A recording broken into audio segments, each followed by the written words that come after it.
इनके एक वो है बांग देने वाला सिस्टम, अभी मोदी जी ने बंद करवा दी लाउड स्पीकर। वहां आइए, अपन बैठे हैं, इससे 4 गुणे इकट्ठे हो जाएंगे। जहां कहीं भी ये विकृत और विधर्मी मानसिकता के लोगों की संख्या अधिक हो जाती है, जिनकी जनसंख्या अधिक हो जाती है, वहां पर वो हिंदू धर्म के लोगों के साथ हिंदुस्तान में नहीं, बाड़मेर में नहीं, अपने आसपास अगर आप नजर कहीं दौड़ाएंगे, जहां कहीं भी इन विधर्मों की संख्या अधिक है, वहां पर वो हिंदू धर्म के लोगों के साथ अत्याचार और अन्याय वर्षों से करते आ रहे हैं। और आज मैं यहाँ खड़ा होकर भाषण दे रहा हूँ, इस दौरान भी कोई न कोई विधर्मी किसी न किसी हिंदू के साथ अत्याचार और अन्याय कार्य कर रहा हो। लेकिन हम लोग केवल यहाँ खड़े होकर भाषण देना जानते हैं, रैलियां निकालना जानते हैं और प्रदर्शन करना जानते हैं, किन्हीं न किन्हीं रूपों में अपने अपने स्वार्थ सिद्ध करना जानते हैं। लेकिन हम लोग उस आदमी की पीड़ा को आज दिन तक नहीं समझ पाए हैं जिसके साथ में अत्याचार और अन्याय हो रहा। बहुत ही सोचने वाली बात है। उसका कारण क्या है? हम लोग यहाँ मंच के ऊपर खड़ा होकर भाई साहब अभी भाषण दे रहे थे, कोई जातिवादी नहीं है, सब हिंदू है, फलाना है, वो है। लेकिन जब हिंदू के ऊपर अत्याचार और अन्याय होता है तब जातियां कहां से आ जाती, जातियां क्यों प्रकट हो जाती? ये बड़े दुख की बात है, ये सोचने वाली बात है कि कहीं न कहीं हम जातीय बंधनों से बंधे हुए। हमें इसके ऊपर विचार करना होगा। हमें अपने अंदर की सोच, जो अंदर के जो विचार है, जैसा मैं बोलता हूं, जैसा मैं दिखता हूं, वैसा मैं होना भी चाहिए। मैं बोलता कुछ और हूं, दिखता कुछ और हूं, यदि भीतर से कुछ और हूं, तो ये बहुत ही सोचने वाला विषय।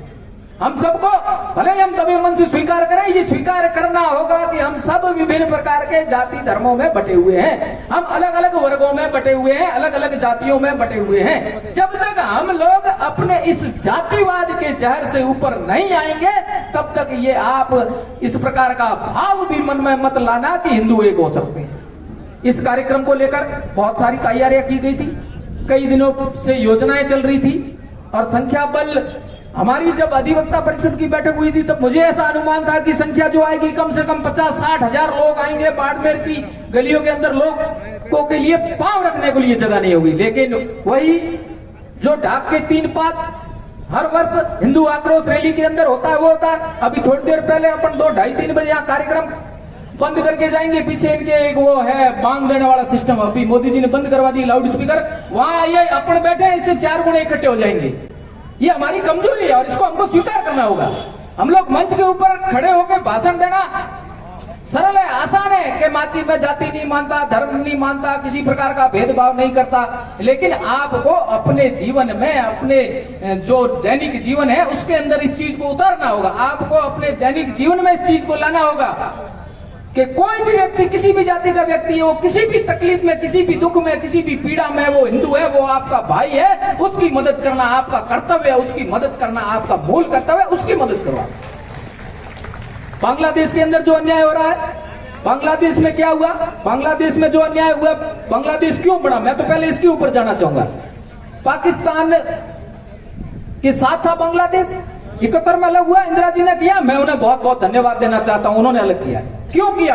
क्योंकि उस समय भी हिंदुओं के साथ अत्याचार और अन्याय हो रहे थे। और जब हिंदुओं के साथ अत्याचार और अन्याय होने लगे तब इंदिरा गांधी जी ने यह तय किया कि अब ये पाकिस्तान का आधा हिस्सा तोड़ना पड़ेगा, और उन्होंने तोड़ भी दिया।